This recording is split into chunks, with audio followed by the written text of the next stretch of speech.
Call our hearing this morning to order. Good morning to everyone. Thank you for being here. I sound like I am hearing an echo. Yeah, but it's good. At the beginning, it's really good. Then I get tired of it. So, are you going to get that straight pretty quickly? Good. Can you hear me okay? Yeah. Good. All right.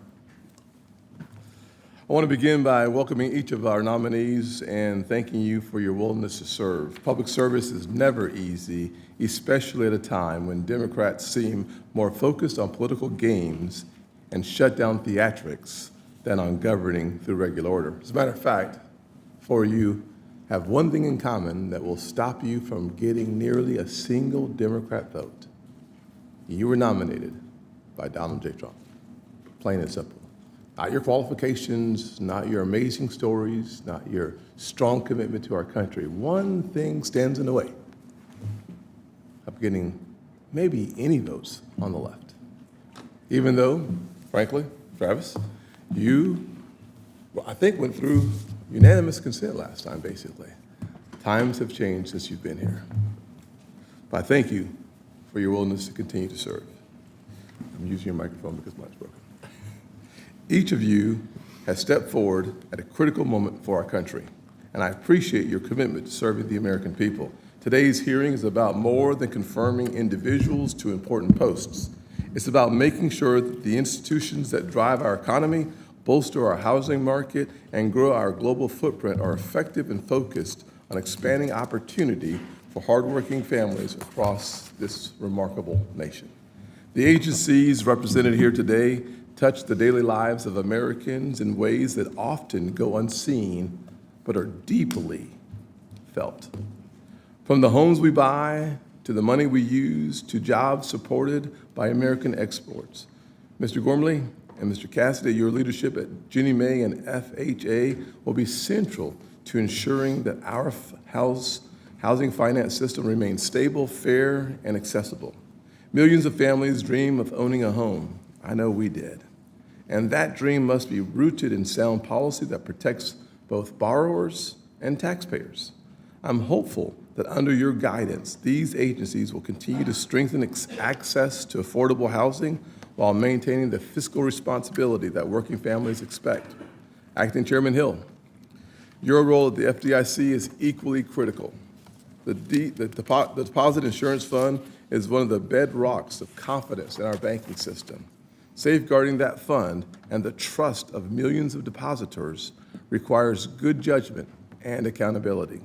I also look forward to hearing your perspective on important regulatory reform efforts, including on reputational risk and returning the focus of bank exams to the core principles of safety and soundness.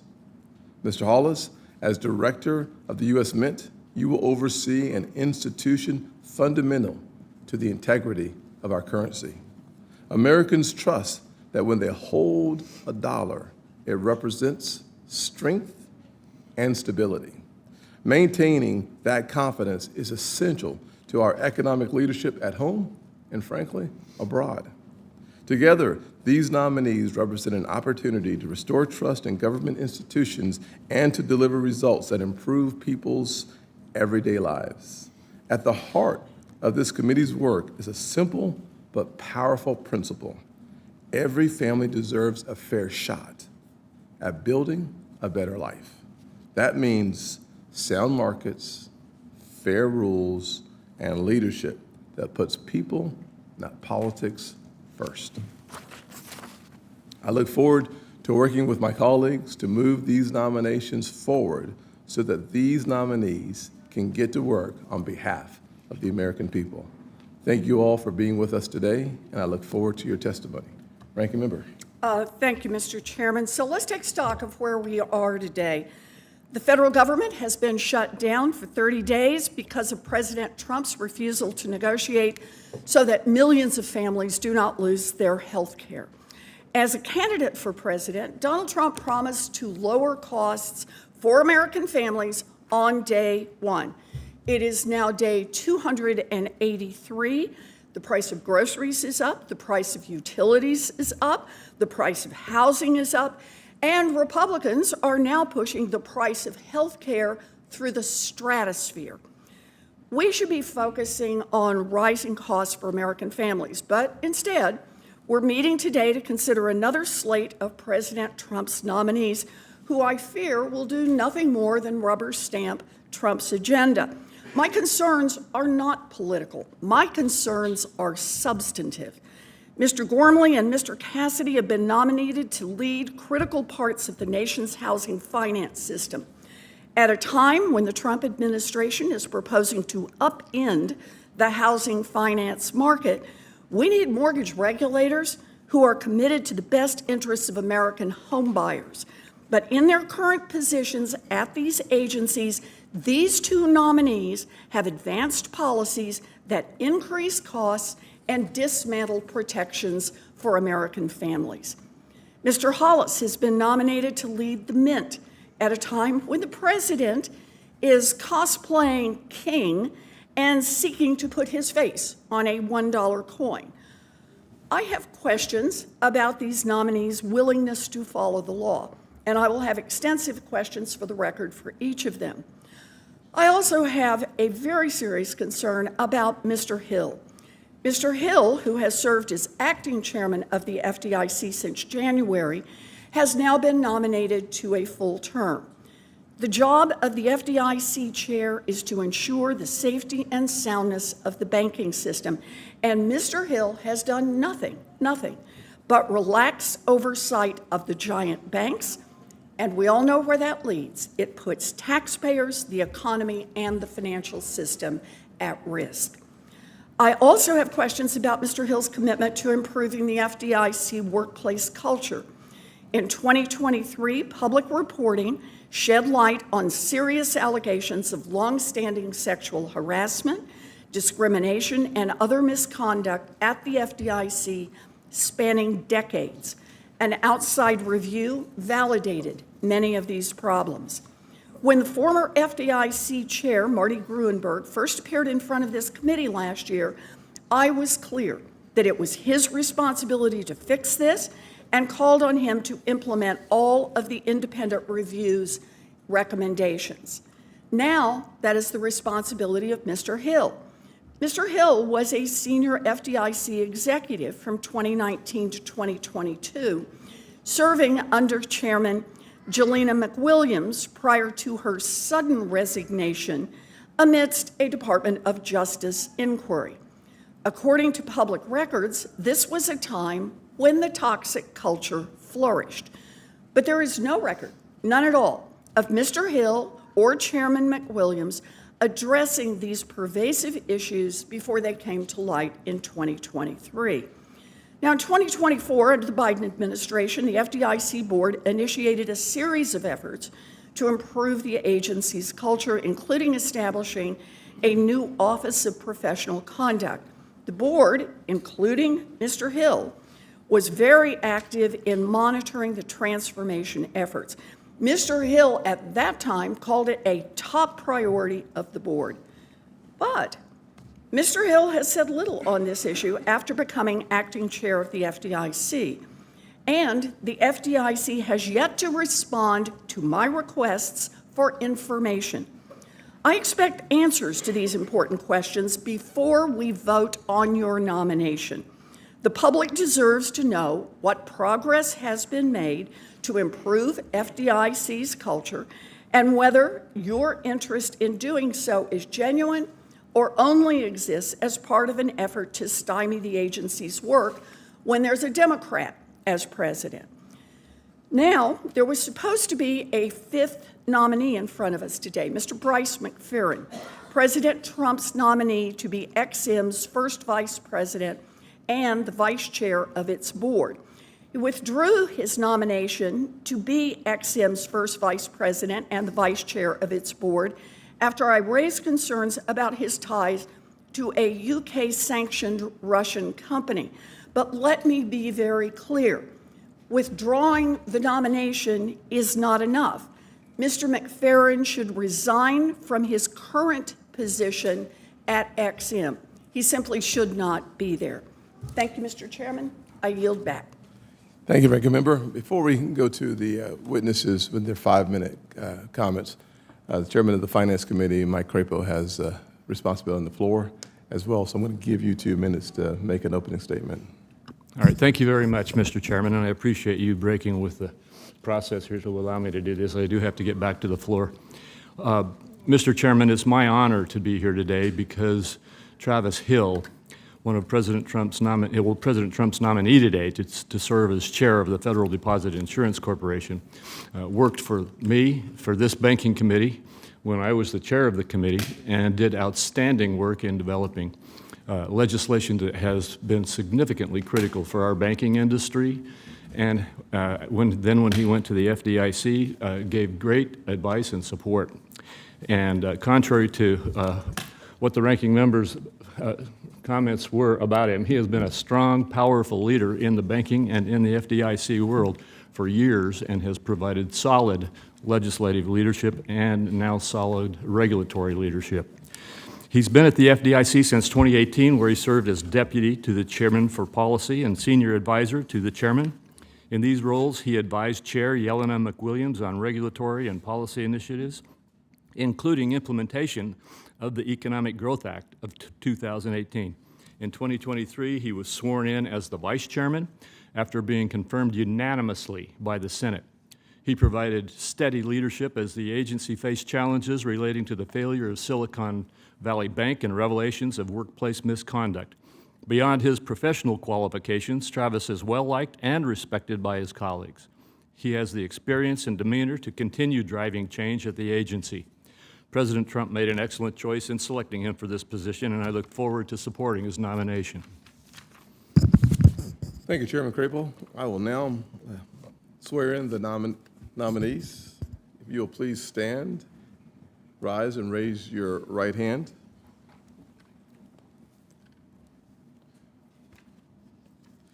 Do you swear or affirm that the testimony that you are about to give is the truth, the whole truth, and nothing but the truth, so help you God?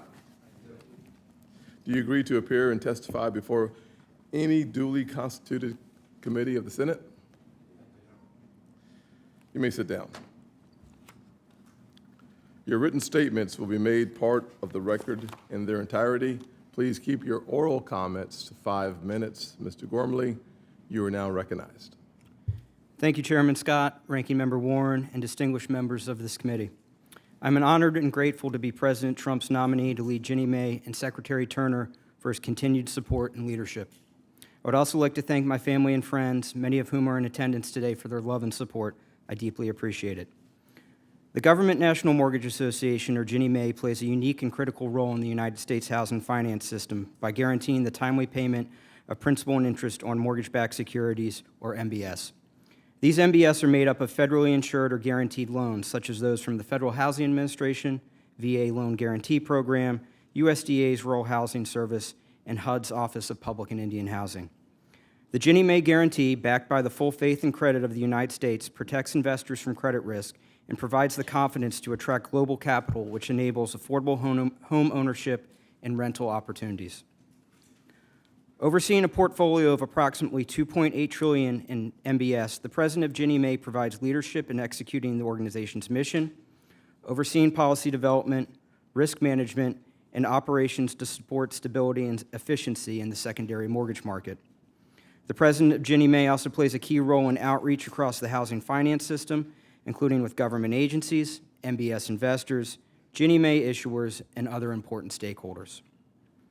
After graduating from Boston College and receiving my law degree at the University of Pennsylvania Law School, I've spent my entire professional career working on financial service issues, with much of that experience working on government-insured lending programs.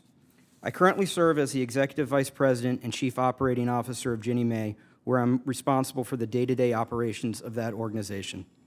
In the first Trump administration, I served in several senior roles at the Department of Housing and Urban Development, including serving as the Deputy Assistant Secretary of the Office of Single-Family Housing at FHA. During my tenure at FHA, we were able to make great strides in improving and making that program more efficient. I also have experience in the private sector, serving on the executive team of a large mortgage servicer, and I have a good understanding of the many challenges those companies face. Earlier in my career, I served as regulatory counsel at 2 different financial services trade associations, working on consumer financial compliance issues, and have a thorough appreciation for the important roles compliance and oversight play in the financial markets. If confirmed as president of Ginnie Mae, I would draw on all these experiences to ensure the organization fulfills its mission of providing low-cost financing and ultimately making the American dream of home ownership more accessible and affordable for the American people. Thank you, and I look forward to answering your questions today. Thank you. Mr. Cassidy? Chairman Scott, Ranking Member Warren, and members of the committee, thank you for the opportunity to appear before you today. It is truly the honor of a lifetime. If confirmed by the U.S. Senate, I look forward to partnering with this committee to help more Americans achieve the dream of home ownership, a mission I know we all support. I want to thank President Donald J. Trump for the confidence he has placed in me through this nomination, and Secretary Turner for his steadfast support, friendship, and the inspiring servant leadership he brings to our mission at HUD. As the current Principal Deputy Assistant Secretary for Housing, I've seen firsthand the dedication and professionalism of the Office of Housing and Federal Housing Administration team. The progress we've made to date has been remarkable, and I'm humbled by the opportunity to continue that work should I be confirmed. I want to thank my mother, Mary Kay, my family and friends for their constant encouragement. I'm grateful that they could join me here today. I'm also proud to be a graduate of LaSalle High School, whose motto, "Enter to learn, leave to serve," continues to guide me. I'm honored that its president, Brother James Butler, is here today as a reminder of the teachers and mentors who instilled in me the value of serving others. Most importantly, I want to thank my amazing wife, Grace. She has been my rock, steadfast, patient, and supportive through every step of this transition from the private sector to public service. As many members of this committee know, public service is not just a personal calling, but also a family sacrifice. She has embraced that with resilience and unwavering faith in our shared purpose. I am profoundly grateful for all she has done, especially as we welcomed the greatest blessing of all earlier this year, our happy and healthy daughter, Margot Cassidy. They remind me daily that behind every housing policy are real families, just like mine, who deserve opportunity and stability. While our housing challenges are great, I'm confident that together we can meet this moment. I joined HUD after spending my entire career in the private sector, where I financed billions of dollars working with owners of multifamily, senior housing, and healthcare properties. That experience, working with lenders, developers, and operators, gave me a deep appreciation for the role FHA plays in supporting housing production and access to credit. But beyond my professional background, FHA is also deeply personal to me. While in college, I planned to rent an off-campus townhouse, but the owner offered me the chance to buy it. With an FHA-insured mortgage and 3.5% down, I became a homeowner at 20 years old. That experience gave me a firsthand understanding of the wealth-building power of home ownership, and it's the kind of opportunity I want to help expand for more Americans. My late father would always tell me, the only way to be successful in life is to help others be successful in life. That lesson continues to guide me in this work. The chance to lead FHA and the Office of Housing is truly the honor of my career. It allows me to serve my country while drawing on lessons I learned in my prior life and to work hand in hand with the lenders, developers, and policymakers who know both the strengths and challenges of our programs. I fully recognize that there are plenty of both, and that's why we focused on making steady, meaningful progress to improve our programs for the Americans who rely on the FHA. My top priority is to streamline and modernize FHA's loan programs, remove unnecessary barriers so that transactions move faster, costs fall, and practitioners can build more homes. As one example, within my first month at HUD, I initiated an express lane in our Section 232 healthcare program. For applications that meet strict underwriting criteria, this process accelerates HUD's review and approval timelines, reducing processing times from months to just weeks. In our single-family program, we've implemented a sweeping set of policy rescissions that will cut red tape out of our programs and more effectively deliver on President Trump's priority to reduce the cost of home ownership for Americans. The 12 sub-regulatory policies that we rescinded were unnecessary, burdensome for lenders and borrowers, and directly increased the cost of home ownership. At the same time, our commitment to protecting the safety and soundness of the FHA insurance fund is ironclad. We've taken steps to mitigate risk, and our capital ratio remains well above the congressionally mandated 2%. These are just a few examples, and there's more work ahead. Serving at HUD is a dream job, thanks to Secretary Turner, who is restoring the department's mission-driven focus, advancing self-sufficiency, and revitalizing communities nationwide. But we can't do it alone. Real progress depends on strong partnerships with Congress, the housing sector, and all FHA stakeholders, the builders, the lenders, and local leaders who make housing opportunity possible.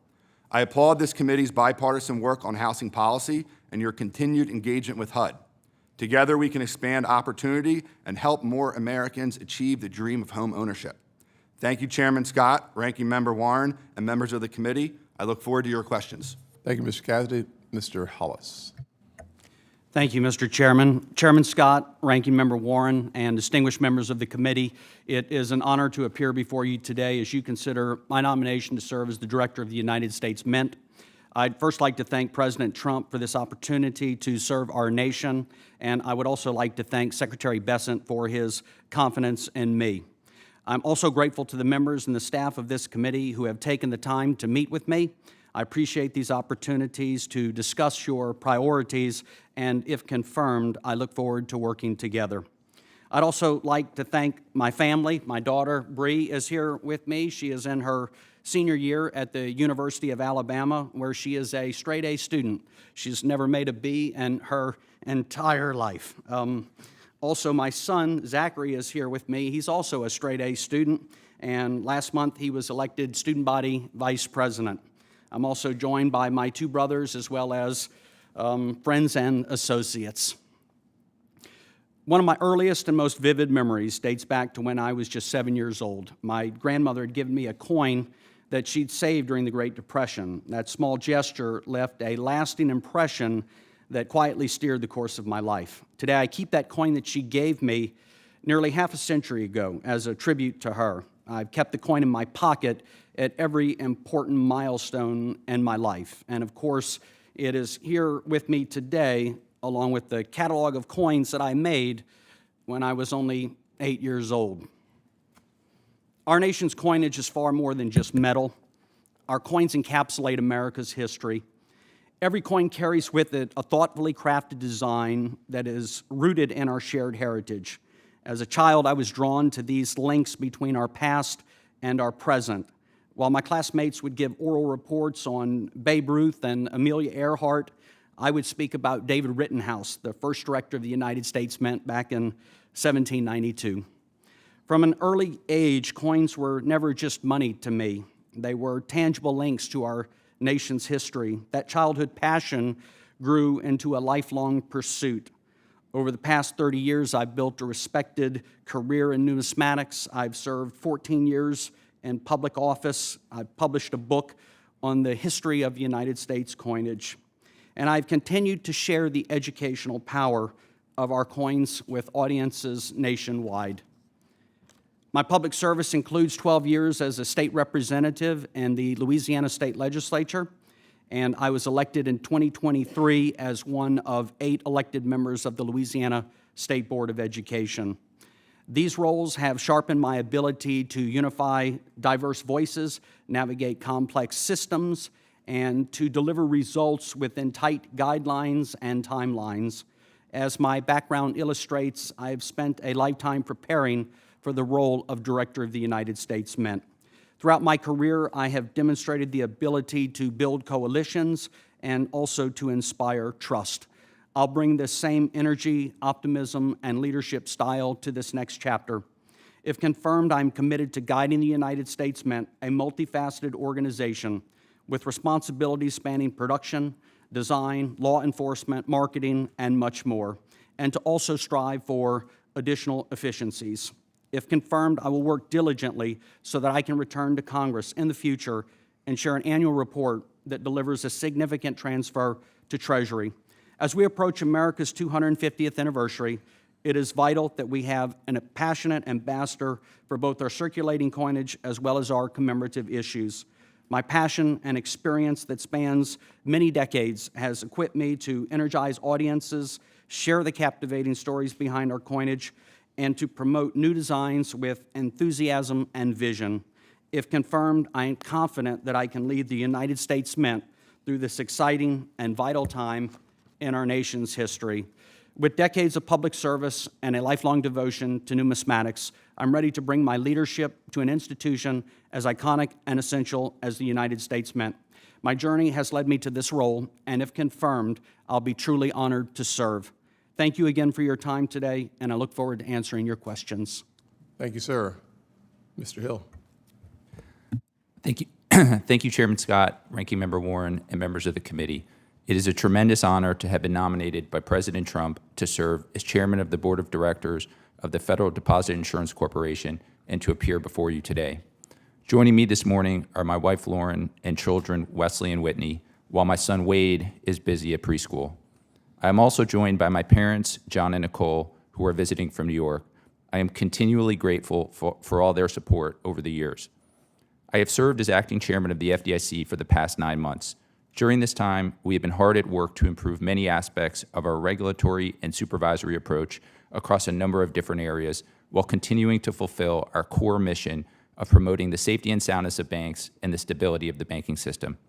Our ongoing work includes, among other items, reforming supervision to focus more on material financial risks and less on process, improving our readiness to resolve large financial institutions, and making a range of adjustments to our capital framework. Previously, I served as vice chairman of the FDIC beginning in January 2023. During my time as vice chairman, the banking system experienced 3 of the largest bank failures in U.S. history, leaving us with many important lessons.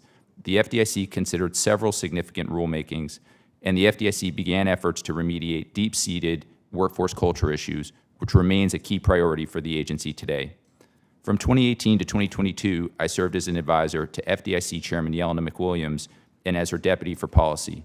In this role, I led numerous policymaking initiatives, including a number of rulemakings and other policy efforts in response to the COVID-19 pandemic. Overall, I have spent close to 7 years at the FDIC in various capacities, and I have developed a deep understanding of and appreciation for the agency, its workforce, its storied history, and the important role the FDIC plays in our economy and financial system. Prior to joining the FDIC, I spent 5.5 years working as a staff member for this committee. I am extremely grateful to Senator Crapo and former Senator Shelby for those opportunities and for their leadership. During that time, I was heavily involved in a number of legislative efforts, including the Economic Growth, Regulatory Relief, and Consumer Protection Act, or S-2155, which was signed into law by President Trump in May 2018, and which continues to guide many of our regulatory efforts today. Through my experience at the committee, I developed a thorough understanding of our statutory and regulatory framework for banking policy, an awareness of the difficult trade-offs that policymaking often entails, and a deep appreciation of the vital oversight role that Congress plays. Over the course of my career, I have repeatedly observed the importance of a well-tailored regulatory framework that strikes an appropriate balance between allowing banks to take risks to power economic growth and serve their communities while ensuring a safe, sound, and resilient banking system. If confirmed, I look forward to working with members of this committee to ensure the FDIC continues to fulfill its critical mission. Thank you, and I look forward to your questions. Thank you very much. Thank you for your opening statements. I'll start my questions with Mr. Hill. When did you receive a unanimous vote? I believe that was December 2022. 3 years ago. What changed? What have you done so poorly in the last 3 years that you go from a unanimous vote to now a very polarized, partisan reality? The answer is nothing changed with you, but a lot has changed in Washington. Is it the Schumer shutdown? Is it the failure of the Biden administration? Is it the devastation that the employees of the FDIC have had to endure under leadership from the left? So many things have changed, and unfortunately, you will be the victim of some of those changes. I would like to, however, discuss the culture at the FDIC and what have you done to change the culture that you inherited from Mr. Goonberg? Sure. Well, thank you for the question, Senator. And let me say at the outset that harassment of any kind is completely unacceptable. There is no tolerance for it at the FDIC or at any organization. Reforming the culture continues to be a top priority. There are a lot of things that we have been doing throughout the year 2025 I think the linchpin of our efforts is accountability. In my view, the largest root cause of the problems was years of lack of accountability. And when people were not held accountable for misconduct, not only did that mean that bad actors continued to misbehave and engage in misconduct, but people also lost faith and confidence in the system. So we have two new offices, the Office of Professional Conduct and the Office of Equal Employment Opportunity. Those two offices have been live. They have been conducting investigations, ensuring discipline is imposed. And I think that's the biggest piece of the cultural transformation efforts. There are a number of other things that we have been working on. We rolled out new anti-harassment training earlier this summer. We have new processes for intake of complaints, for reporting, for tracking. We also have made significant leadership changes across the agency. Obviously, there have been changes at the board level, but also the majority of our divisions and offices have new leaders from the past. Thank you. What are you looking forward to accomplishing with joint rulemaking with the OCC on unsafe and unsound practices and MRAs? Maybe 30 seconds.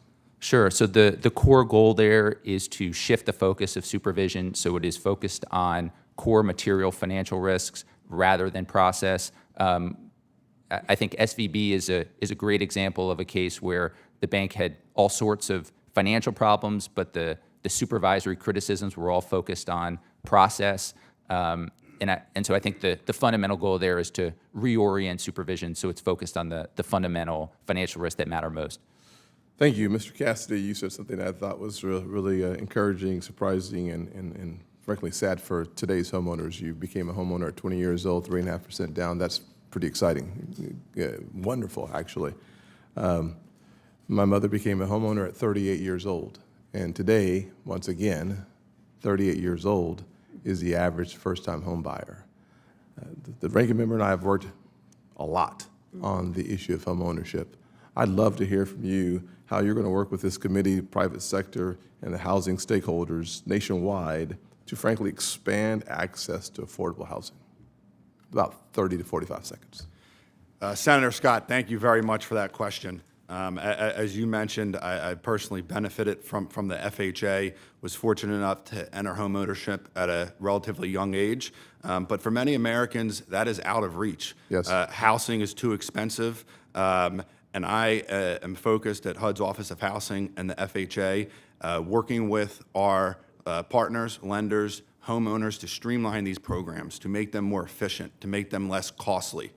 Since I've started in April under the leadership of Secretary Turner, we've been taking inventory, not just of HUD's programs, but FHA's programs, to figure out how we can get more Americans into homes. Since President Trump's took office, a record 800,000 FHA borrowers became homeowners, many first-time homeowners.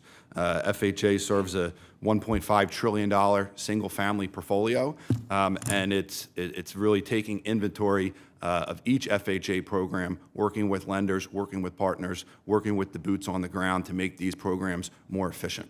And I look forward, Senator, to working with you and your staff and the rest of this committee on these initiatives. I appreciate that, Mr. Hill. I'll have some questions for the record that you are aware of. I'm running out of time, so Mr. Hollis, I will unfortunately not be able to ask you the questions I had designed for you, but I will say to Vice President Hollis, congratulations on your success politically, and to your daughter never making a B.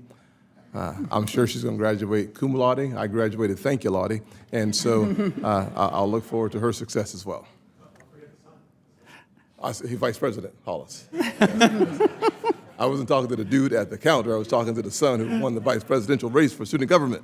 Far more important than anything else. Ranking member. Yeah. All right. Thank you, Mr. Chairman. So, Mr. Chairman, I'm going to take up exactly what you said, and that is what has changed since Mr. Hill was unanimously approved by the Banking Committee. So I want to talk about what's happened during the time that he has been at the FDIC. Acting Chairman Hill, you served as the FDIC's policy director from 2019 to 2022. During your tenure, the FDIC weakened key big bank safeguards, which led to the second, third, and fourth largest bank failures in American history. Now, in addition to deregulation, another clear cause of these failures was weak supervision, including an understaffed bank examiner workforce at the FDIC. After Signature Bank's failure, the FDIC's chief risk officer found, quote, frequent vacancies and continuous turnover on the FDIC's exam team for Signature, and more broadly, that an average of 40% of big bank exam positions in the FDIC's New York office had been vacant or filled by temporary staff in the years prior. The FDIC Inspector General cited similar staffing challenges in its review as one direct cause of the bank's collapse. So, Acting Chairman Hill, since you became acting chairman in January, have you increased or decreased the number of bank examiners at the FDIC?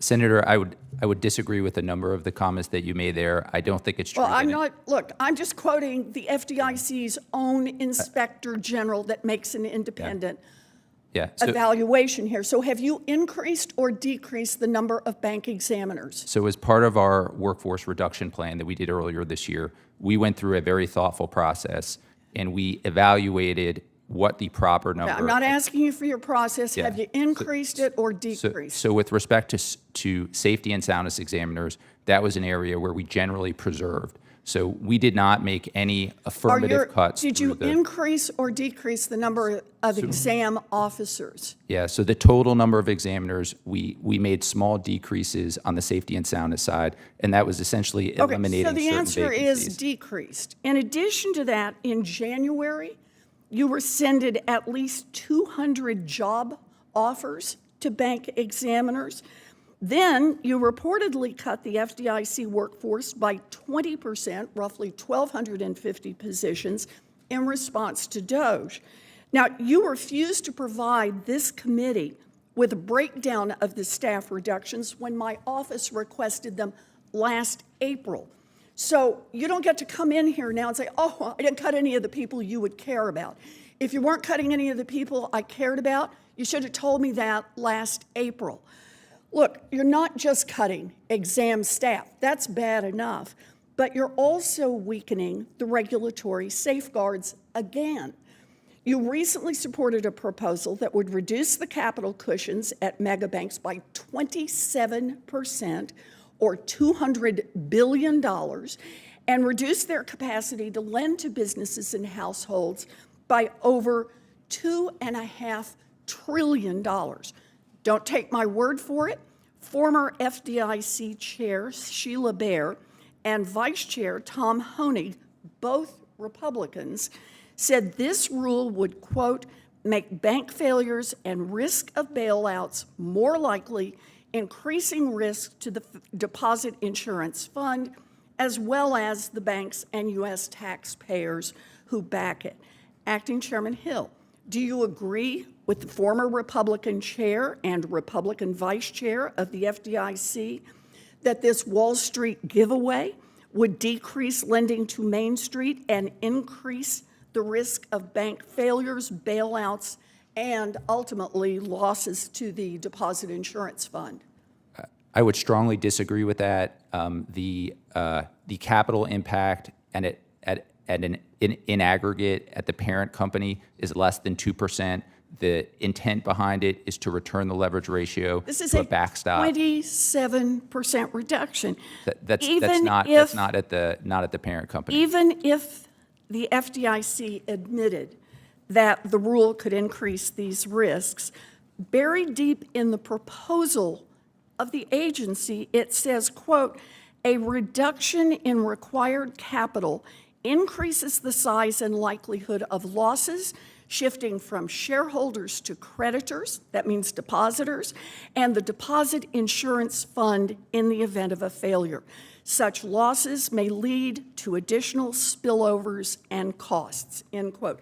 In other words, your own report, more bank failures and more taxpayer bailouts. That- I want to that- hit that's a one in a third long list of point on this. considerations in the You are preamble. also making it easier for criminals to exploit the financial system.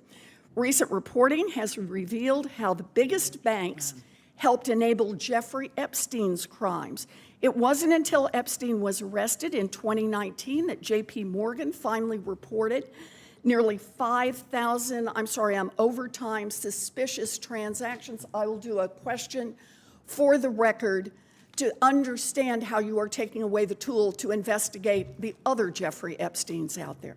Thank you, Mr. Chairman. I apologize for going over. Senator Kennedy, you now have 5 minutes. Thank you, Mr. Chairman. Mr. Paul Hollis, I've known him for a long time. He is a favorite son in Louisiana. He served honorably and admirably in our state legislature. He was on the Board of Elementary and Secondary Education. No more important job in my state. There's nobody in this country that knows more about coins and coinage and numismatics than Paul Hollis, and all of us in Louisiana are so proud of him. Mr. Hill, did you read the 234-page Cleary-Gottlieb report about the sexual harassment and the bullying and the touching and the sleaze and the racial discrimination at the FDIC under President Biden?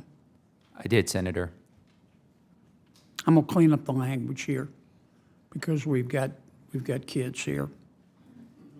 Did you read the part of the report where one young female employee said that her supervisor looked her in the eye and described her as being, quote, like a grizzly bear with breasts, but he didn't use the term breast. Did you read that? I did, yes. Did you read the part where one FDIC supervisor asked a young female subordinate, quote, does your husband blank you? I did, Senator. You read that? Yes. Did you read the part of the report where one young female employee said her supervisor sent her a text saying, quote, get naked, blank? Yes, Senator.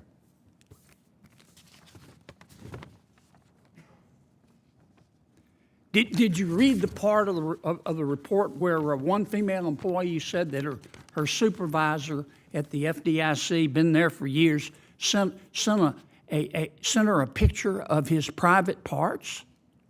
Yes, Senator.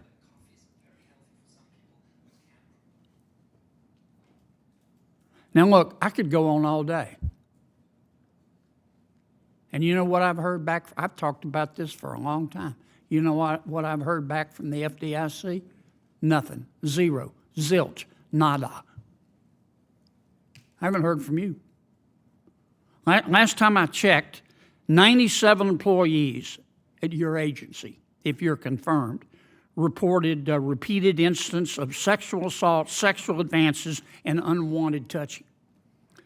91 other employees reported repeated incidents of sex discrimination. 187 employees reported repeated incidents of bullying and threats. 191 employees reported repeated incidents of racial discrimination. Did you read the part of the report, Mr. Hill, where an Hispanic employee said that his supervisor asked him to recite the Pledge of Allegiance to, quote, prove that he was an American? Did you read that? I did, Senator. Did it make you proud? It did not. You've been there since January, right? That's correct. I heard you talk about transparency and accountability. Those are pretty words. I want a report within 30 days about what's been done. I want to know who's been fired. I want to know who's been prosecuted. I want to know who's been moved around with so-called demotion, taking care of their brother-in-law, and got a bonus. We can certainly provide that for you. Well, you better, because I'm going to tell you, I'm not sure I'm going to vote for you. I've had enough of this. I have had enough of this. And if your name came up in front of me right now, I wouldn't vote for you. Senator, It's got nothing to do with your policy chops, but I have had enough. Yep. I have had enough. This is not an isolated incident. And I've talked about this repeatedly, and I've heard nothing from you, Mr. Hill, and I've had nothing from your agency. And you know what I assume? Look, I trust everybody. I believe in the adage, trust in God, but tie up your camel. Senator, we are fully committed to cleaning up the agency. Yeah, well, you got 30 days, or whatever I just said. I'll stick to whatever I just said to give me a report about what's happened to these people. We will do so. And otherwise, you can forget about my vote. Thank you, Mr. Chairman. Senator Smith? Thank you, Mr. Chair, and welcome to the committee, everybody. I'm going to direct my questions to you, Mr. Cassidy.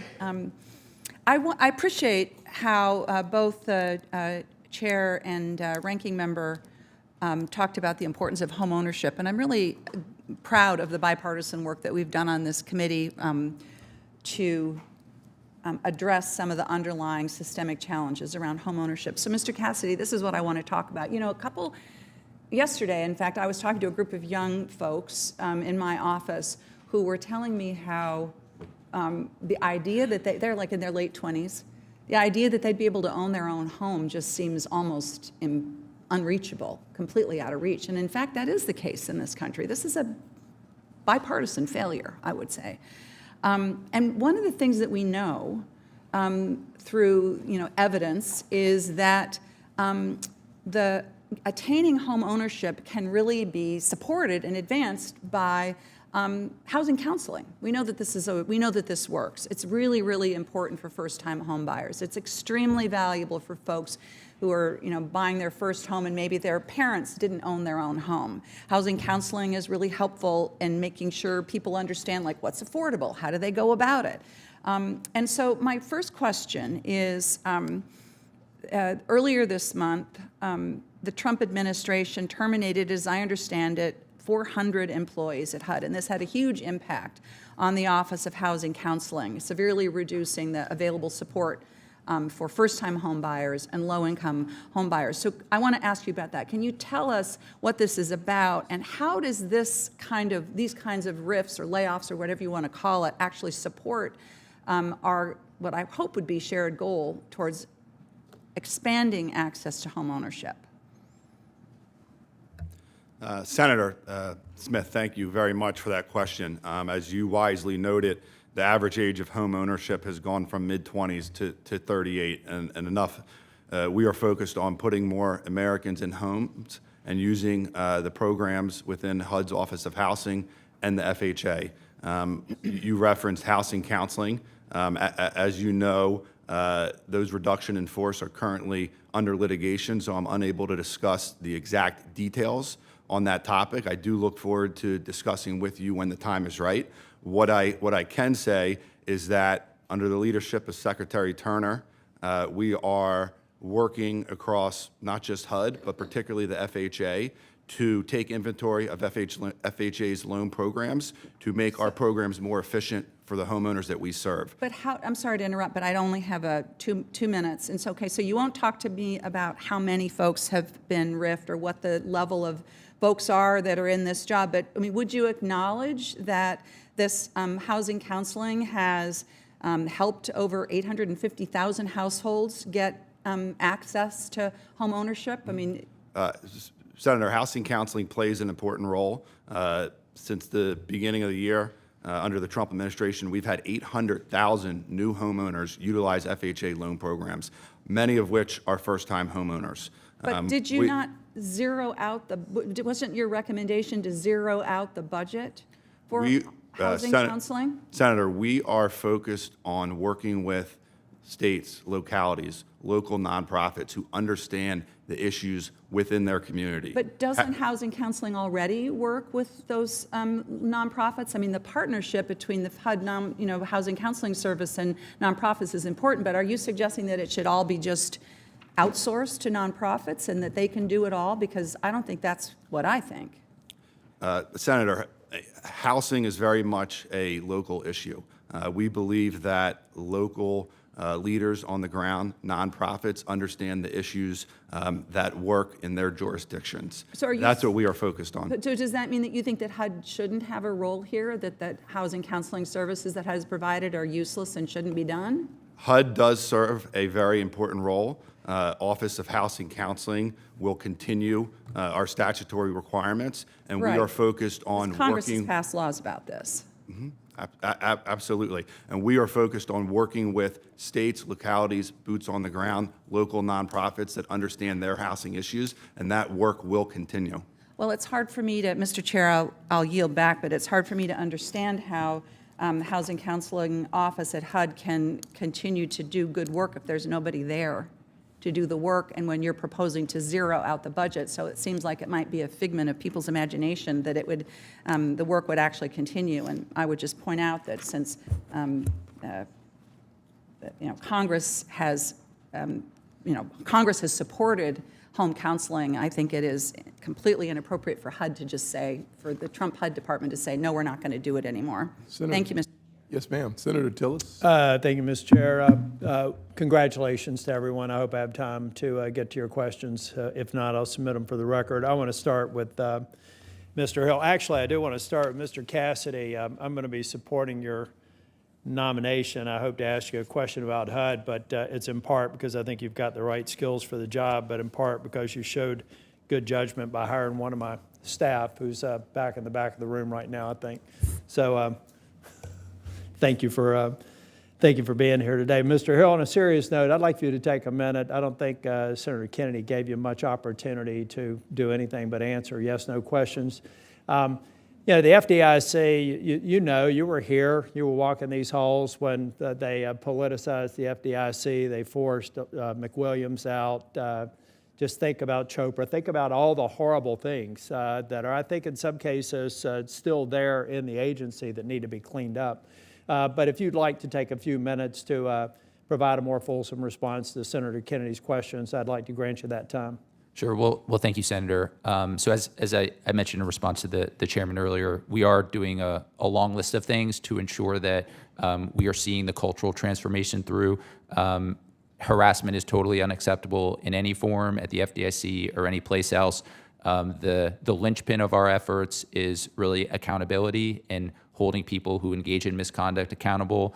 We have two new offices that we have set up, the Office of Professional Conduct and the Office of Equal Employment Opportunity. And those two offices are responsible for investigating allegations and making sure that discipline is imposed if there is misconduct. So it is really a sea change from the way things had worked previously. And so those offices are live, they're running, investigations have been underway. There have been a number of examples of discipline. People have been removed, suspended, et cetera, based on the nature of the conduct.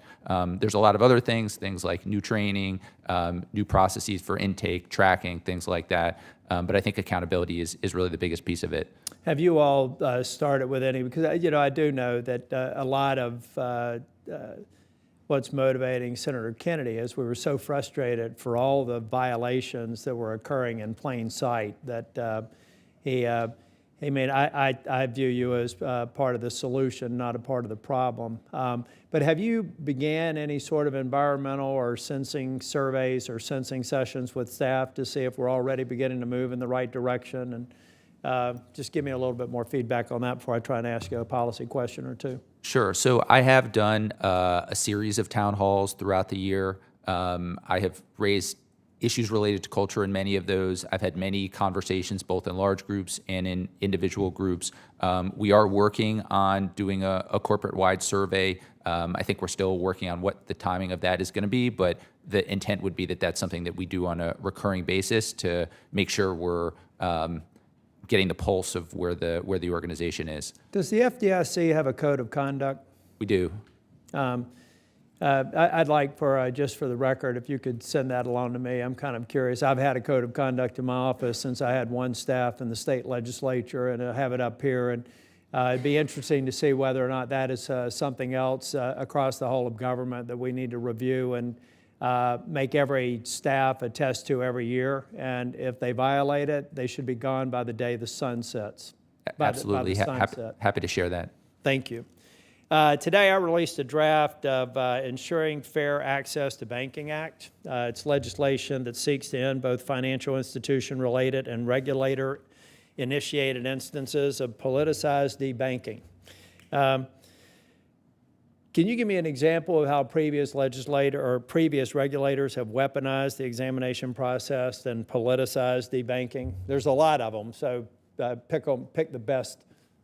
Yeah, sure. Well, I think Operation Choke Point is probably the one that was most noteworthy from the Obama administration, where certain types of law-abiding businesses were targeted, and the examination process was used in improper ways. When if you're confirmed, I intend to support your nomination. We'd really like your help in reviewing the bill. Can I get your commitment, actually, if you're confirmed, that we can get technical assistance and support from your agency to see how we get this right, maybe get support in this Congress? Absolutely. Mr. Cassidy, I am going to ask you a question. Tell me how you think your, well, first off, I always say this with anybody in HUD, and I'm about to be cut off.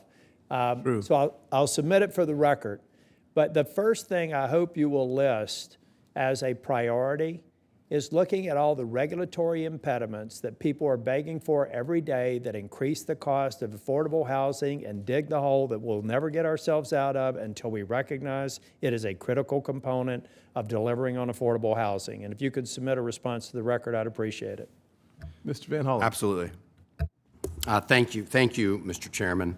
Mr. Hollis, if I could start with you, are you familiar with the law that was passed by Congress back in 1866 that says that the United States shall not, print any currency or coin with the portrait or likeness of a living person?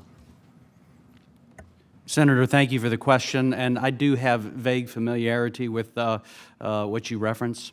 Well, the reason I raise it is that the reasons that were provided for passing that law at the time was to prevent currency from being used as a vehicle for personal aggrandizement or self-honoring portraits of living officials, to avoid the appearance of a monarchy.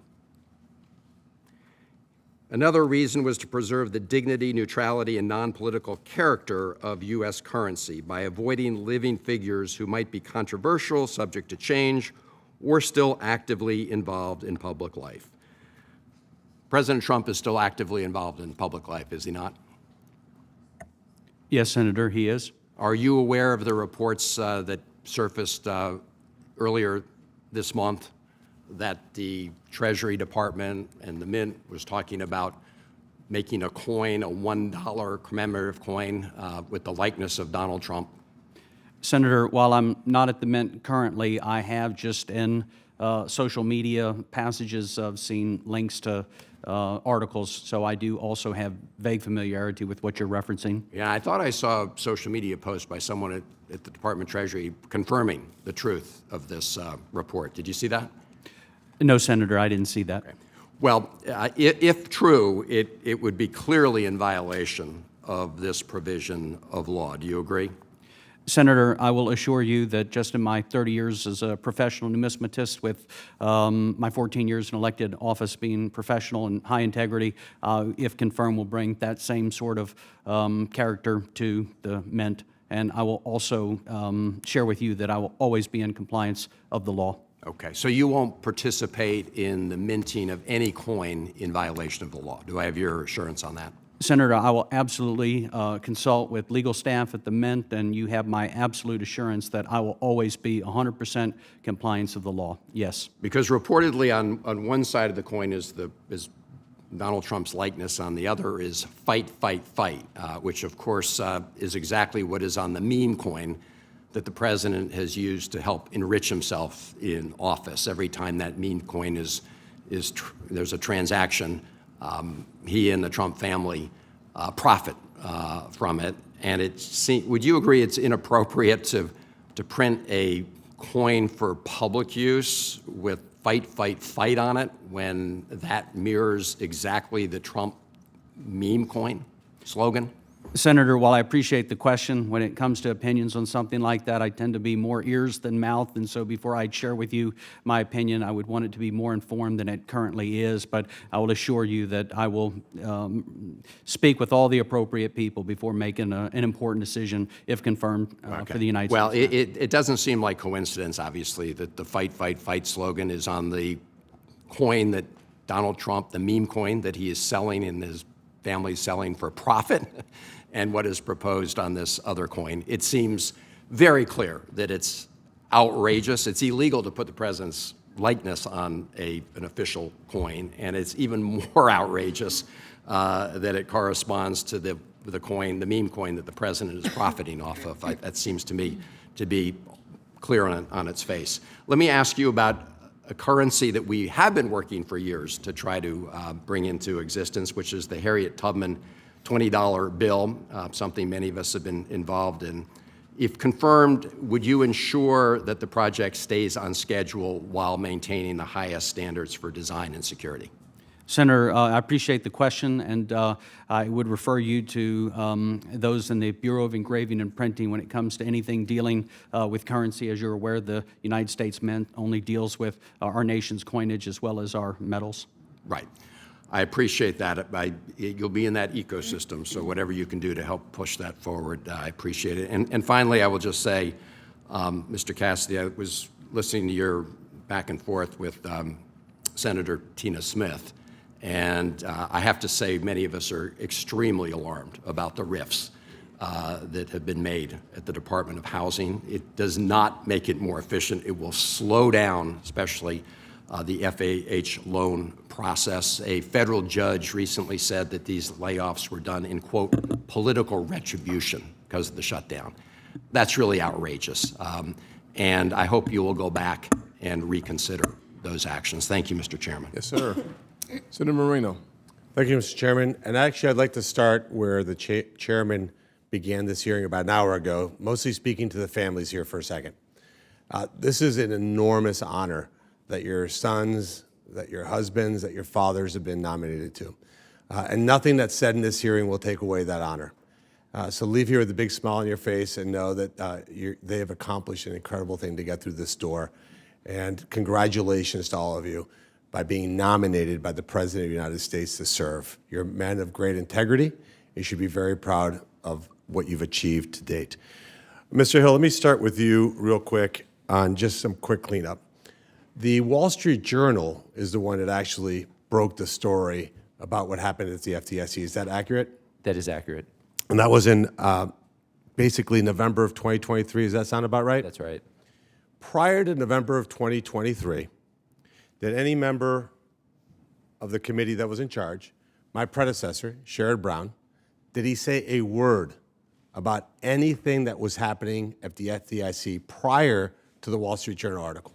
No, sir. So not one word, not one memo, not one letter was sent to the FDIC, and this had gone on for decades, well before you were there, correct? As far as I'm aware. So it wasn't until the Wall Street Journal publishes an article, shames the majority, and that was in November of 23. It wasn't until May of 24 that he was even asked to resign. Is that accurate? That sounds correct. May of 24, 6 months go by where they highlight this incredible abuse situation, and Democrats don't say a word until May after their primaries. I find that little data point very interesting because my opponent, Sherrod Brown, hid like a scared animal around this story during my election. It wasn't until after the primary that he all of a sudden became very courageous about speaking up. And have you ever found somebody who resigns from their job but then stays in the position? Certainly very unusual. No, so just we all understand this because this is insane. So he resigns after being called on to resign, but then stays in the job. Stayed in the job until January. Never have I seen somebody stay in a job after being disgraced, called on to resign, and still get a paycheck. I just want to just level set there. Were you personally accused in any way whatsoever? Absolutely not. And were you there the 18 years that he was there? I was not. So this scandal went on for 18 years, 10 years when he was chairman, and you've been there for 10 months, and you're getting criticized for that, I'm just going to move on from that because it's outrageously stupid. All right, let's just move on to Mr. Cassidy and Mr. Gormley for a second, and let's do a little Mythbusters Washington edition. How's that sound? The ranking member said housing costs are up. That's interesting. That was new information to me. Are you familiar with the National Association of Realtors, yes or no? Yes. Yes. Are you familiar with their Housing Affordability Index? Yes. Yes. All right, so you understand that 100 means that means the median family income can afford a house. Is that right? Yes. Are you aware that that's actually gone up 6.5 points since January? Meaning houses have become 6.5% more affordable since the beginning of the year. Are you aware of that? Yes, Yes. Senator. All right, now let's break that down regionally. You tell me, what do you think is happening here? In the Midwest, we have an affordability index of 135.6. The South has an affordability index of 109.3. The Northeast has an affordability of 98.7, and the West has an affordability of under 75%. What do you think those communities have in common? Meaning, why do you think it's so unaffordable where you have blue state governors, blue state mayors, blue state counties versus Republican-run states, Republican-run counties? What do you think is going on there? Do you think it's maybe the policies of those local communities that have made housing unaffordable? And how many hearings did we have here during the Biden years about housing affordability when it went through terrible iterations? I'll break the news to everybody, never. So, Mr. Cassidy, Mr. Gormley, what do you have tell me what your true North Star is. What are you going to focus on in your jobs when it comes to housing? Senator, thank you very much for that question. We are focused on taking inventory of all FHA's and HUD's loan programs to deregulate, to streamline, to cut back on government overreach, which has driven up the cost of housing for everyday Americans. I look forward to working with you and your team on that initiative. Real quickly. Yes, Senator, thank you for the question. Ginnie Mae will continue to serve as a conduit for global capital that enables affordable homeownership and rental opportunities, and we will persevere to make that more efficient and attract more capital. Thank you. Mr. Chairman, can I ask that the Housing Affordability Index numbers be put into the permanent record so that we can make certain that there's no political misinformation that's being shared publicly that says that housing costs have increased when in reality housing has become more affordable this year as a fact? Yep. Can we put that into the record? Without objection. So ordered. Let's see.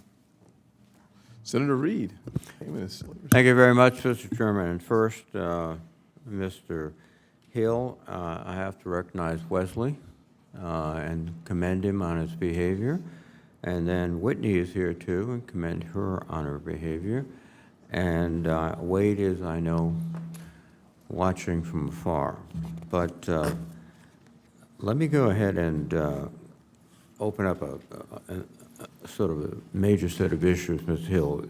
The FDIC has proposed rules to give the biggest Wall Street banks significant relief by cutting their leverage capital requirements and making it more difficult for bank examiners to raise red flags when they spot risky activity. The FDIC has issued these proposals just as we're seeing cracks form in the credit markets. The sudden collapse of the auto parts maker First Brands and subprime auto lender Tricolor have created significant losses for some banks. In hindsight, the risks seemed obvious, but hindsight is always 20/20. And we're in a situation where we're lessening the safeguards, the guardrails, when we're beginning to see at least a few incidents like that. In another aspect, over 6% of subprime auto loans are in delinquency, which is a significant, it's the highest on record. Americans' credit card debt is very, very high. So I'm concerned that we could be on the verge of a substantial deterioration in lending standards. What is the risk of these events that are developing to the banking system? And Are we going to be in a situation where we're going to regret loosening sort of the examination criteria and the leverage requirements in banks? Thanks for the question, Senator. So first on the question about economic and banking conditions. So this is certainly something that we're following very closely. Generally, conditions appear to be favorable.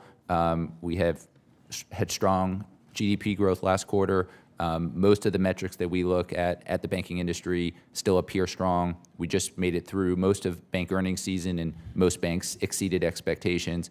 We have seen several noteworthy bankruptcies. You mentioned a couple of them. Those appear to be idiosyncratic issues. We've had some allegations of fraud and double pledging of collateral and things like that. But nonetheless, as a bank supervisor and resolution authority, we are still vigilant and paying very close attention to see if there are additional cracks that could emerge. When it comes to our regulatory and supervisory approach, I think at a high level, what we're really trying to achieve is modernizing our approach, being smarter about our approach, ensuring that we're striking the right balance between safety and soundness and economic growth. And so, safety and soundness continues to be the core underpinning of everything that we do at the FDIC. With respect to the capital proposal, the decrease in capital at the parent company in aggregate is less than 2%. The intent there is to return the leverage ratio to a backstop on a more frequent basis. So again, I think overall, I still support rigorous capital standards. The system is still very well capitalized. And as I said before, we will remain vigilant when it comes to banking conditions. And in terms of our overall approach, we're just trying to be smarter about things. Well, you have to be very vigilant because we, prior to 2008, had a sense of everything's fine and we're doing okay, and then suddenly it fell apart. We don't want to do that again. Mr. Cassidy, first question, is brother here? Yes, he is. Thank you, brother. Mr. Cass and I are products of the Christian Brothers. Thank you, brother. I have a real question, though, too, which is that we spoke yesterday in our meetings about 221D4, Section 221D4, and it is not being used vigorously. Only 143 multifamily units were using it in FY24. You're going to try to reinvigorate it. What regulatory changes can you take, and more importantly, what statutory changes Congress should take to energize this program?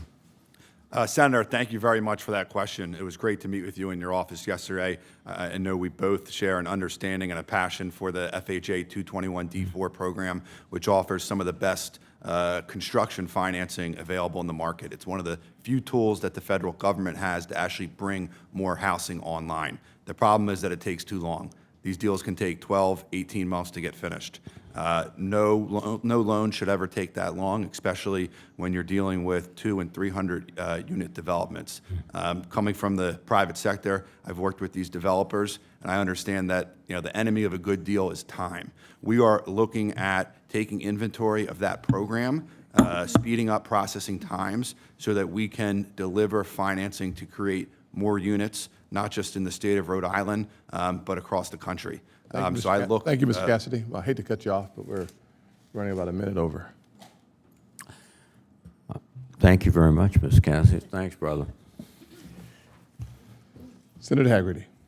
Thank you, Mr. Chairman. Mr. Hill, I'd like to start with you, if I might. I'm sure you spent plenty of time going back to the horrors of the failures of Silicon Valley Bank and what took place in that period. So if you go back with me again, back to the spring of 2023, at that point, I want to ask you whether there was significant deposit migration from regional banks and smaller banks to the largest banks in America. Was that the case? Senator, that was the case. The Federal Reserve's H8 data, which shows weekly deposit flows, did show the week after the SVB failure, there was a substantial outflow of deposits from mid-sized banks and inflows of deposits into the largest institutions. And that was consistent with our supervisory experience and some of the additional papers that have come out from the Federal Reserve looking at payments data through the payment system and other data sources. Yeah, indeed, I was watching this with my staff very carefully, and the concerns were enormous. Indeed, hundreds of billions of dollars of deposits fled from regional banks and community banks to the largest banks in America. And you ask yourself, why is that? Why did that happen? It's because the biggest banks in America benefit from a perceived government guarantee that smaller institutions just don't possess. Is that perception that precipitated the type of run that we saw? And this perception of, quote, too big to fail on depositor behavior poses a grave risk, in my view, to regional and community banks. It's yet another threat to the community banking system that's already lost 3,600 of its institutions since 2010. That's a 45% decrease in the number of community banks in America since 2010. We don't need to be doing things that would accelerate that even further, in my mind, because the banks that lend to small and medium-sized companies are the small and medium-sized banks. They're the ones that undertake the credit scrutiny. They're the ones that do that work. Yet we have a system of incentives in place right now, unintended, I would say, that precipitated the type of behavior that we saw in the wake of Silicon Valley Bank's failure, with this massive migration to the tunes of billions of dollars of money flowing out of the regional banks, the small banks, into the larger banks. So to strengthen the position of these banks, the regional banks and the community banks, I've introduced the Main Street Depositor Protection Act alongside my colleague, Senator Alsobrooks. This bill expands insurance coverage for non-interest-bearing transaction accounts, such as payroll and operating accounts. And to be clear, this is not a wholesale increase in the deposit insurance limit. This expansion is very narrowly targeted only at non-interest-bearing accounts. These are accounts that are primarily used by small and medium-sized businesses to run their payrolls, to manage day-to-day business operations. These are not savings accounts that are being held by high net worth depositors. These are the deposits that small companies use to run their businesses. We can't see these flow from small and medium-sized banks to large banks if there's ever another scare. These are precisely, though, the types of deposits that fled from smaller banks to the largest banks back in March of 2023. So, Mr. Hill, I've got a very basic question for you. If you could explain how expanded coverage actually reduces the probability of default that would be caused by a run on these uninsured deposits. Thanks, Senator.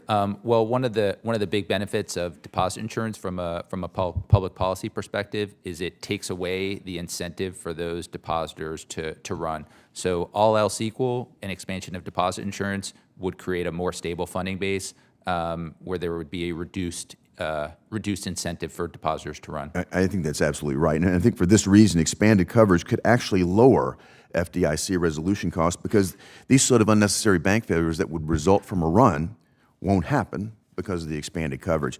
One last thing I'd like to cover with you, Mr. Hill, and that gets back to your discussion with Senator Moreno and with others that has to do with the FDIC governance in the past.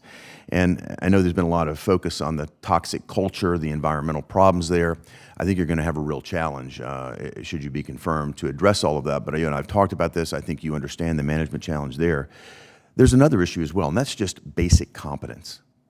After I saw what happened that weekend when Silicon Valley Bank failed, and I saw the FDIC under Chairman Greenberg fail that auction and deliver a disaster on Monday morning, it became very clear to me that there's a competence issue there as well. And I hope that you'll undertake a very thorough report on what failures occurred when that FDIC failure to achieve a buyer that weekend, what actually transpired that resulted in the tragedy that we saw that Monday morning when that bank should have reopened and it did not. So I'd encourage you to undertake a study, and I'd love to hear back from you once you determine what the competence issues are at the FDIC and how you'll fix them. Sure, happy to do that. Thanks, Senator. Thank you very much, Mr. Chairman. Madam Chair, I'll submit the remainder of my questions for the record. Thank you. Thank you. Senator Cortez Masto. Thank you. Let me start off, Senator Hagerty and Senator Alsobrooks. Thank you for your work on expanding the coverage for depositor insurance. I look forward to seeing the final legislation as it gets introduced, if it hasn't been already. Thank you. To all of the nominees, congratulations, and welcome to all of your families. Appreciate you being here and your willingness to serve. Mr. Cassidy, I'm going to start with you, but most importantly, did your daughter make the trip? She didn't. I wanted to bring her, but my wife said at 7 months she was just a little too young. Yeah. Thank you. I appreciate that and your wife's concerns. Let me start with something that we talked about in the meeting that we had. In Nevada, housing costs have risen faster than inflation for renters and homeowners. There is an affordability issue in Nevada, and we talked a little bit about what we are doing in Southern Nevada around community land trusts. What I would like for you, if you're willing to, commit to working with my office to ensure that FHA guaranteed mortgages support land trusts. Would you be willing to work with us to figure out that financing for our housing community land trusts? Senator, absolutely look forward to working with you and your office. It was great to meet with you and your team yesterday. I think we both share a passion for affordable housing, and it was great to discuss with you how much land is available in your state and your ideas in terms of how we could utilize FHA, specifically the 221D4 program, to build more housing units that can serve the affordable need of your state. So I'm excited, if confirmed, to work with you and your team on those ideas. Thank you. And then I want to stress again, and we talked about this, like my colleagues, I have concerns about the loss of staff in several of these agencies, particularly HUD. And let me put even a finer point on it, not just HUD for us in Nevada, but we've talked about this for the Department of Interior and BLM. The reason why some of our costs are so high around housing is because we have to get our land from the federal government. 80% of our land in Nevada is owned by the federal government, 60% by the BLM. So we need that partnership between the two agencies of HUD and BLM working with us to lower those costs, to help transfer that federal land in a reasonable manner to really build housing and affordable housing in Nevada. We are down to one person in our HUD office. And similarly, in our BLM offices, we are losing people. So I am hopeful that with your voice, we will continue to make sure that there's staffing, adequate staffing, to address the needs of housing in Nevada, but across the country in these agencies. Would you be willing to commit to that?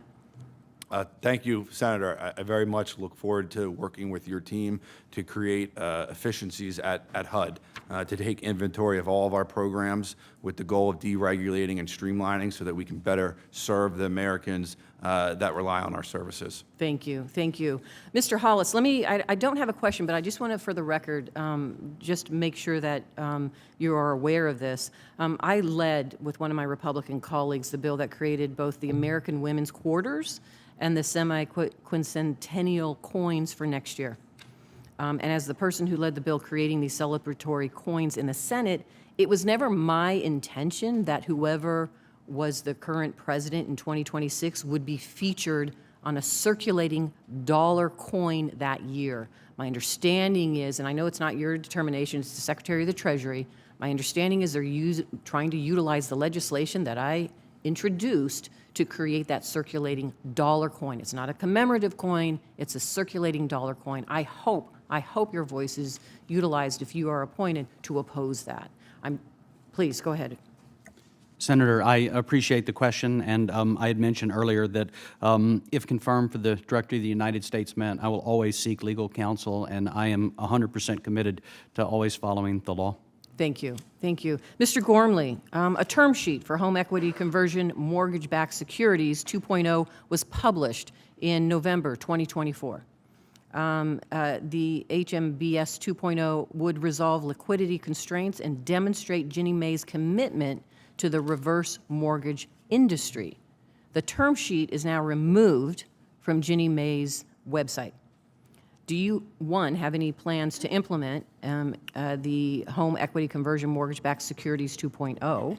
And also, I hope you restore it to the website. So, Senator, just very quickly, on October 2nd, we published a request for information with our colleagues at FHA on the future of HUD's reverse mortgage programs, the HECM and the HECM MBS program, which HMBS, and we are committed to taking a more thoughtful approach and hoping to solve some of the operational and financial issues that have plagued that program over the years. I look forward to working with you. Thank you. Senator Britt. Yes, sir. Well, thank you all for being here today, and certainly congratulations to you and to your families. Appreciate your willingness to serve at the highest level and look forward to being able to ask some questions today. I find it interesting and certainly appreciate that my colleagues on the other side of the aisle seem to kind of have a newfound concern about the culture at the FDIC. Particularly since we had the previous chair, Gruenberg, who had leading roles at the agency for over 20 years. And just to remind everybody, he was the acting chairman from 2005 to 2006. He was the vice chair from 2005 to 2011. He was the acting chair from 2011 to 2012. He was the chairman from 2012 to 2018. He was a board member from 2018 to 2022. From 2023 to 2025, he served as the chairman. It is clear he had decision-making capability and influence, and not to mention he was specifically mentioned in the report, and yet not one of my colleagues joined us in asking him to resign. And in fact, we saw in his hearing back in May of 2024, the ranking member said that she believed that his resignation would do nothing to improve the culture of the FDIC. So I appreciate that now that there is a concern about the culture, and particularly people having worked there, but I think it's obviously misplaced and certainly quite convenient.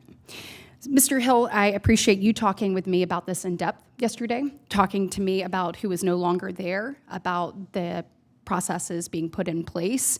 I appreciate your commitment to me to continuing to create the culture that the men and women at the FDIC deserve, and certainly look forward to watching your leadership in that regard. On a policy front, I'd like to speak to your recent action in conjunction with the OCC to address the shortcomings in the matters requiring attention process. As you know, I led a letter with 10 of my colleagues to you about this issue and how MRAs are increasingly becoming ineffective and inconsistent. And we saw that with SVB.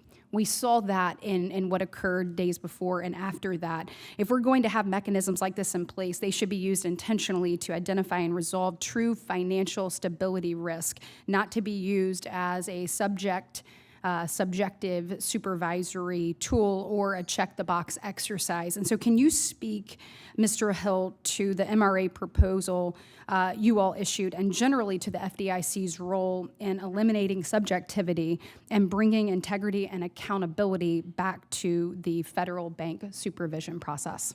Sure. Well, thank you, Senator. Thank you for the question, and thank you for your leadership and support on this issue.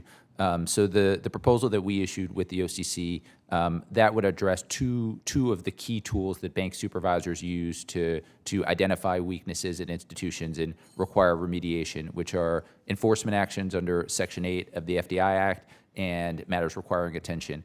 And the general objective of the proposal is to require that in order for weaknesses to satisfy either of those buckets, they would essentially need to be directly tied to a material financial harm, which means a loss or a impact to capital, earnings, liquidity, et cetera, or have a material impact on the risk of the institution failing.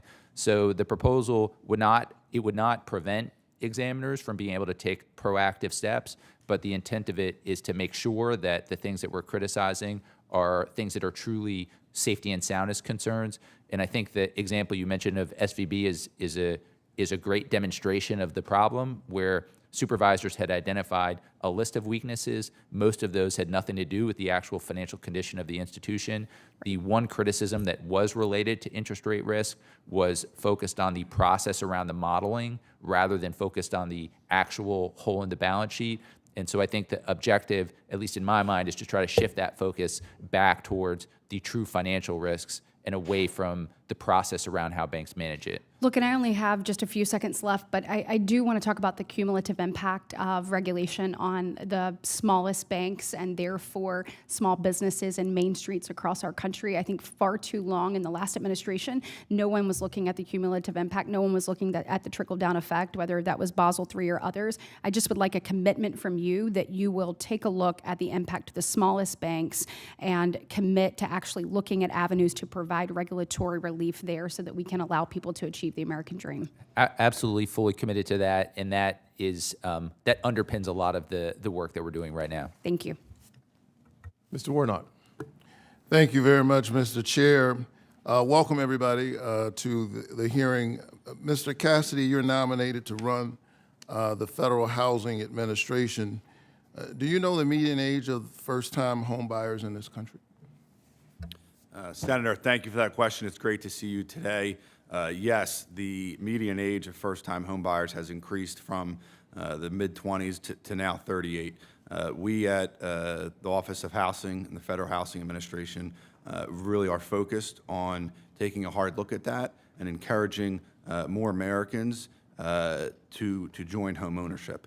As you know, home ownership creates upward mobility, and we are focused on taking inventory of our various loan programs across the FHA to create efficiencies so that we can better serve the Americans who rely on FHA-insured financing. So you agree with me that 38 is trying to be not impolitic here. 38 is a bit old. You agree with that?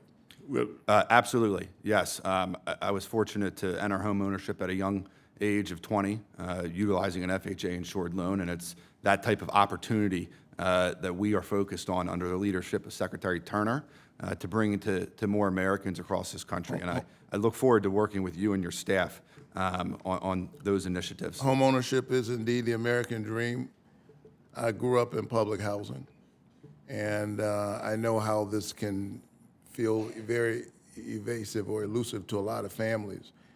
And because of good federal public policy, I'm a Head Start kid, Pell Grants, low interest student loans, was able to get through college at a different time and buy a home not at age 20, but relatively young. And what worries me is that this is slipping away. It's harder for kids who grew up like I did on Cape Street in public housing to make their way there. So this is why the work of FHA is so very important, and that the products that you use to help get young people into their homes ought to be a concern for all of us on both sides of the aisle. What plans do you have to address this crisis and boost the American dream of home ownership for first-time home buyers who are not sitting on a 20% down payment, which I wasn't also, by the way? Yeah. What tools do you have, and what's your plan to improve that situation? Senator, thank you very much for that question and that concern. Across the FHA loan programs, particularly as it relates to the single-family program, which serves 8 million homeowners, just this year under the Trump administration, 800,000 plus new homeowners have taken advantage of the FHA loan program. Since I've started in April as the Principal Deputy Assistant Secretary for HUD's Office of Housing and the FHA, we've been taking inventory of FHA's loan programs with the goal of streamlining the process, cutting out burdensome red tape that can lead to additional cost for homeowners. We've been working with lenders, stakeholders. We've had them into HUD. We've heard their concerns. And the goal is efficiency and deregulation so that we can serve the millions of Americans that rely on FHA-insured financing. Would you as you mentioned, FHA allows first-time homeowners to put down as little as 3.5%. And that really is a crucial first step towards Americans entering home ownership. Would you support? Hold on. Would you support efforts for first-generation home buyers, like my down payment towards Equity Act? Could you repeat that? Would you support my proposed down payment towards Equity Act, lowering the barrier so that people can get into the marketplace? I think it's incredibly important that we utilize the FHA loan programs with the safety and financial soundness as top priority. I look forward to hearing more about that and working with your office and hearing your concerns. FHA plays a very crucial role in the mortgage market. We're clear about that, and I'm only moving you along because they give me very limited time, and I appreciate that. Do you think shortening time frames for families to purchase foreclosed homes will help families or hurt families who are trying to buy a home? Senator, thank you again for that question. Across FHA, we are looking at speeding up processing times, being more efficient stewards of these programs. So you're aware of your policy that shortens the time frame for families to purchase foreclosed properties? I think that increases the likelihood that you'll have more private investors buying homes rather than folks who are trying to get in for the first time. And this is a real problem. I live in Atlanta, where 25 to 30% of the single-family homes are owned by private investors, and so these policies matter. Give me a Baptist 20 seconds. I already did that. You gonna let him answer the question? Short, and then we're Thank going you. to also Brooks, you're taking. I appreciate it. I'm done. I'd like to Senator, answer the question. thank you for your question and your concern. We are working daily to create efficiencies across FHA so that we can continue to serve more American homeowners. You didn't answer my question, but thank you very much. Senator Also Brooks, you now have 5 minutes and 43 seconds because of the pastor. Oh, my goodness. Well, thank you so much, Mr. Chair. Thank you as well to Ranking Member Warren. And also, I'd like to say thank you to our witnesses for your willingness to serve, and thank you so much for being here today. Now, I would be remiss if I did not begin by acknowledging the pain that has been inflicted on so many Marylanders of my state right now, Marylanders who serve at the very agencies that all of you have been nominated to lead. And this is because the government remains shut down. The government remains shut down because this administration refuses to come to the table and negotiate a solution to fund the government and make sure that health care is affordable to the American public. But there are important bipartisan issues that I also want to address today, and so I'll get to those. Mr. Hill, I'd like to get your thoughts on deposit insurance reform. As you've heard already, Senator Hagerty and I are working on a bill to increase stability for businesses and their customers by expanding the deposit insurance available for business checking accounts. After the Silicon Valley Bank collapse in 2023, individuals and small businesses questioned the security of their deposits, and many of them believed that their deposits were only truly protected if they were housed at large banks that had the implicit banking of the federal government. So our Main Street Depositor Protection Act will give businesses certainty that up to $10 million in payroll accounts held at neighborhood banks and credit unions will be insured by the full faith and credit of the federal government in the event of a crisis. So, Mr. Hill, as I'm sure you appreciate that the first question everyone wants answered about changes to deposit insurance is who will pay for it. And one of the critiques that we have received again and again is that any deposit insurance increase will be costly for banks. And so we've addressed this feedback head on by lowering the coverage level and creating a 10-year transition period for the smallest banks. But I wonder whether you might be able to explain to this committee how deposit insurance premiums are calculated, and also answer whether or not they're based on the bank's insured liabilities or total liabilities. Sure. Well, thank you for the question, Senator. So as a general matter, the banks are assessed based on a formula, and that formula is primarily based on total liabilities at a bank. That's the assessment base. And then the assessment base is multiplied by the assessment rate, which is based on a risk-based scorecard, and that includes things like supervisory ratings, capital, things like that. For large banks, under the large bank scorecard, there is an element of where insured deposits, so if insured deposits were to go up, that piece of the formula would increase, but that overall has a very small impact on the assessments, and so the major contributing factor is the bank's total liabilities. Okay, so then it's safe to say that an increase in insured deposits would not automatically raise the insurance costs for banks. Would you say that's correct? For small banks, that's 100% correct. For large banks, there might be a small increase, but not material. It would be very small. Okay, thank you. And as I noted earlier, our revised bill creates a 10-year transition period for community banks during which they will not pay any new assessments to offset changes to the deposit insurance reserve ratio.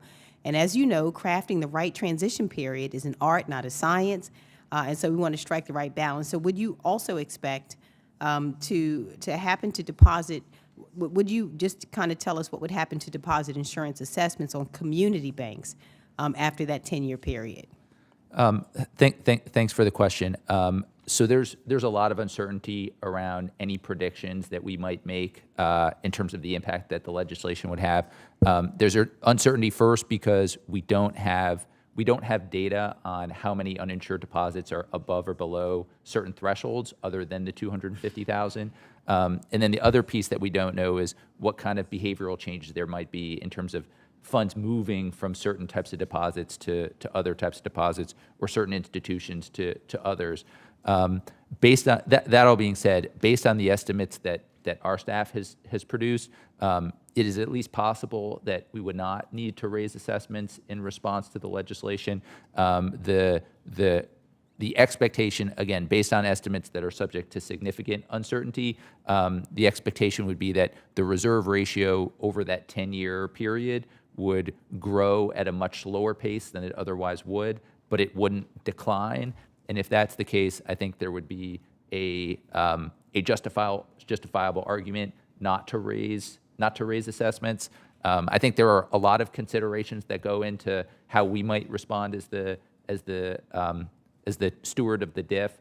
But I think overall, expanding deposit insurance has a mixed impact on potential resolution costs, both for the reasons that Senator Haggerty mentioned earlier about things like reducing run risk, things like that, and then also post-failure, expanding coverage increases the cost of liquidation. So the kind of the ceiling on the potential cost goes up. But the flip side is it can make the failed institution more attractive to potential bidders because insured deposits tend to have more franchise value. So again, I think there are a lot of considerations on both sides of it. But I think there's at least some justification if the reserve ratio didn't decline, that there would be a justification for just leaving assessments where they are. Thank you, sir. Thank you. Thank you, Senator. Ranking member, for closing comments? Thank you very much, Mr. Chairman. Thanks for doing this today. You know, I'd just like to talk for a minute about the concerns regarding housing affordability. No one has worked any harder than the chairman, and I've tried to be a good partner in working with the chairman to make housing more affordable in America. I think we are truly in a crisis. Mr. Moreno says, in fact, though, that housing has become more affordable. So let's take a look at some of the facts. There is currently no community in the entire country where a minimum wage worker can afford the rent. And the median home price in the United States has reached record highs under President Trump this year.